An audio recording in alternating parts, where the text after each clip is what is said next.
नमस्कार प्यारे दोस्तों, आप सभी को मेरे YouTube चैनल पे स्वागत है। तो आज हम लोग इस वीडियो में चर्चा करेंगे 7वीं कक्षा की जो छठा पाठ है सदाचारः, उस चैप्टर को। आइए देखते हैं। सदाचारः सत आचारः मतलब जो सही आचार होते हैं, जो सही व्यवहार होते हैं, इस तरह के कुछ श्लोक आप लोगों को इस चैप्टर में दिया गया है, जो पढ़ के आप लोग अपने जीवन में भी उसको अप्लाई कर सकते हैं, है ना।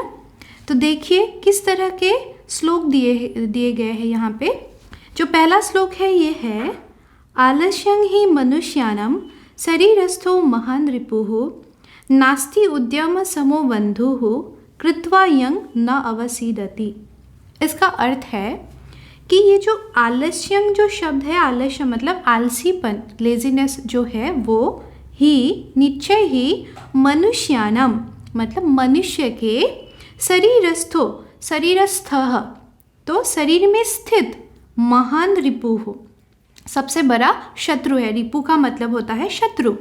तो यहाँ पे ये कहने की कोशिश किया है कि आलसीपन ही मनुष्य के शरीर में रहने वाले सबसे बड़ा शत्रु है ना। नास्ति उद्यम समो बन्धुः, यहाँ पे क्या है, यहाँ पे संधि है, नास्ति उद्यम समो, समः होगा यहाँ पे, समो ओकार आ जाते हैं, विसर्ग जो है वो बदल के ओकार में बदल जाते हैं। तो नास्ति उद्यम समः बन्धुः, तो उद्यम मतलब परिश्रम के समान क्या नहीं है, बंधु नहीं है कोई। कृत्वा यं न अवसीदति, और ये जो परिश्रम है, परिश्रम को अगर आप लोग करते हो, मतलब अगर आप लोग अपने जीवन में परिश्रम करते हो तो न अवसीदति मतलब इससे आप लोग कभी दुखी नहीं होंगे। इसका पूरा अर्थ क्या है कि जो आलसीपन है वो मनुष्य के शरीर में स्थित सबसे बड़ा शत्रु है, और इसी वजह से हम लोगों को क्या नहीं करना चाहिए, आलसी नहीं होना चाहिए। हम लोगों को परिश्रम करना चाहिए अपने जीवन में, और परिश्रम ही क्या है, मनुष्य के सबसे बड़ा बंधु है ना, मित्र है, कह सकते हैं आप लोग, मित्र है। और ये जो परिश्रम है, परिश्रम करके आप लोग अपने जीवन में कभी भी दुखी नहीं होंगे। एक एग्ज़ाम्पल ले सकते हैं हम लोग कि आप लोग जब एग्ज़ाम में अच्छे से, बहुत ज़्यादा हार्ड वर्क करके, अच्छे से पढ़ाई करके जब आप लोग एग्ज़ाम देते हैं, और उसमें अगर आप लोगों को सपोज़ 100 में से 100 मिल गया है ना, और क्या आप लोग 100 में से 100 मिलने के बाद क्या दुखी हो जाते हैं, हाय राम मुझे तो 100 में से 100 मिल गया, ऐसा तो नहीं कहते ना, खुश हो जाते हैं आप लोग, है ना। तो परिश्रम करने के बाद जो हम लोगों को उसका फल मिलता है, हम लोग हमेशा क्या हो जाते हैं, सुखी ही होते हैं, खुश होते हैं हम लोग हमेशा, है ना, दुखी नहीं होते। यही यहाँ पे कहने की कोशिश किया है। फिर देखिए जो दूसरा श्लोक है यहाँ पे, ये दिया गया है, स्वाह कार्यम अद्य कुर्वीत पूर्वाह्ने च अपराह्निकम न ही प्रतीक्षते मृत्युः कृतमस्य न वा कृतम्। तो यहाँ पे कहा गया है स्वाह मतलब आने वाला कल, मतलब टुमारो, ठीक है।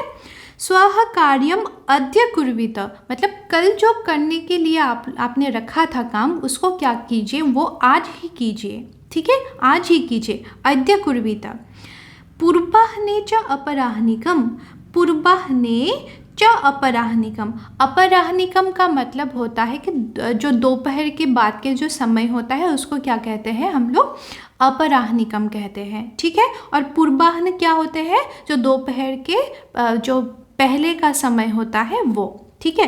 तो यहाँ पे ये कहा गया है कि जो काम आपने मतलब दोपहर के बाद करने के लिए रखा था, वो काम आप कब कीजिए, आप अभी कीजिए, वो दोपहर के पहले ही कीजिए, और जो कल आपने रखा था करने के लिए वो आज ही कीजिए, ठीक है। फिर कहा गया है कि न ही प्रतीक्षते मृत्युः, प्रतीक्षते मतलब प्रतीक्षा नहीं करते हैं, आपके लिए वेट नहीं करते हैं, न ही नहीं करते हैं मृत्यु, मृत्यु आपके लिए कभी भी अपेक्षा नहीं करते हैं, प्रतीक्षा नहीं करते हैं। कृतम अस्य न वा कृतम, कि आपने काम किया है या नहीं किया है। इसका अर्थ ये है कि कुछ ऐसे काम होते हैं कि आपने करने के लिए रखा है, पर मृत्यु है ना, हम लोगों को पता नहीं है कि हम लोग कब मरने वाले हैं, मृत्यु कब आ जाए हम लोगों को नहीं पता। तो आपने अगर वो काम बाद में करने के लिए रखा है, पर मृत्यु को तो नहीं पता ना कि आपने वो काम ठीक से किया है या नहीं किया है। मृत्यु तो जब चाहे वो टपक के आ सकते हैं, है ना। तो इसी वजह से यहाँ पे कहा गया है कि मृत्यु को नहीं पता होता कि आपने काम किया है कि नहीं। कुछ काम अगर आपका रह गया है वो मृत्यु नहीं जानते हैं। इसी वजह से हम लोगों को क्या करना है, समय का काम समय पे समाप्त करना है। हम लोगों को बार बार मतलब कल करेंगे, है ना, परसों करेंगे, इस तरह से हम लोगों को काम को डालना नहीं चाहिए, है ना। इसको ये जो यहाँ पे श्लोक दिया गया है, इसका एक हिंदी में भी आप लोगों ने दोहा शायद पढ़ा होगा, एक कल करे सो आज कर, आज करे सो अब। तो वहीं यहाँ पे कहने की कोशिश किया है, सिर्फ संस्कृत में लिखा गया है। तो इसका अर्थ क्या है कि हम लोगों को काम हमेशा समय पे समाप्त करना चाहिए, और कभी भी मतलब पीछे कल करेंगे, परसों करेंगे, इस तरह से हम लोगों को काम डालना नहीं चाहिए, है ना। फिर देखिए नेक्स्ट श्लोक है, सत्यं ब्रूयात् प्रियं ब्रूयात् न ब्रूयात् सत्यम अप्रियम प्रियं च नानृत्यं ब्रूयात् एष धर्मः सनातनः। तो सत्यं ब्रूयात् मतलब सत्य बोलिए, है ना।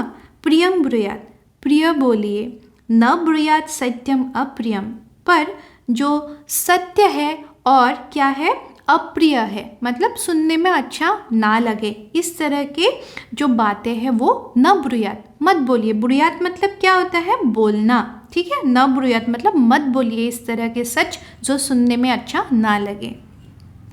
प्रियं च नानृत्यं ब्रूयात्, प्रियं च नानृत्यं, नानृत्यं मतलब होता है जो असत्य होते हैं, न अनृत्यं, है ना, असत्य, झूठ, है ना।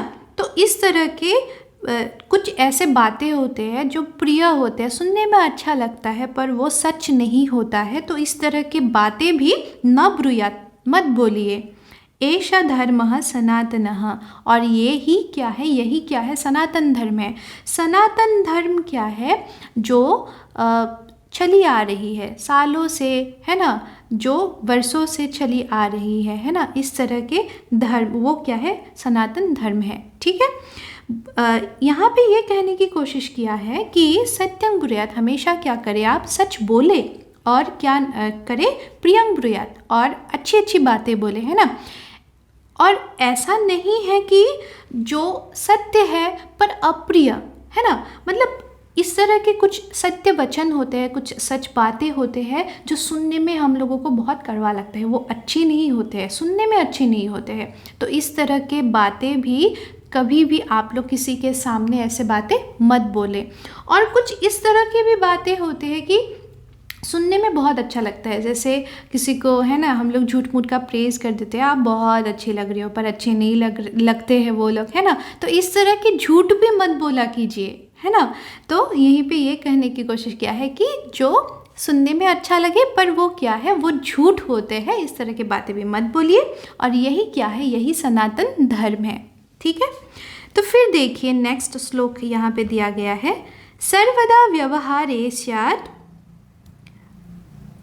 औदार्यं सत्यता तथा ऋजुता मृदुता च अपि कौटिल्यं च कदाचन। सर्वदा व्यवहारे स्यात् मतलब हमेशा व्यवहार में, आपके बिहेवियर में, व्यवहार मतलब क्या है, बिहेवियर में, स्यात् औदार्यं मतलब उदारता रखिए अपने व्यवहार में, सत्यता तथा और सच्चाई भी रखिए।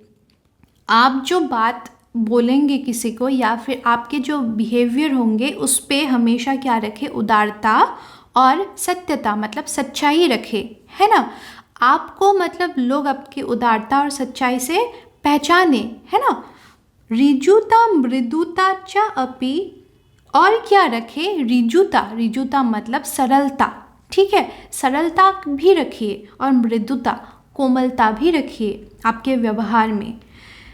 कौटिल्यं न कदाचन, पर कभी भी, कदाचन मतलब कभी भी क्या ना करे, कौटिल्यं मतलब कुटिलता न रखे अपने व्यवहार पे, है ना। आप अच्छे से बिहेव करें सबके साथ, मतलब सभी के साथ समान व्यवहार करें।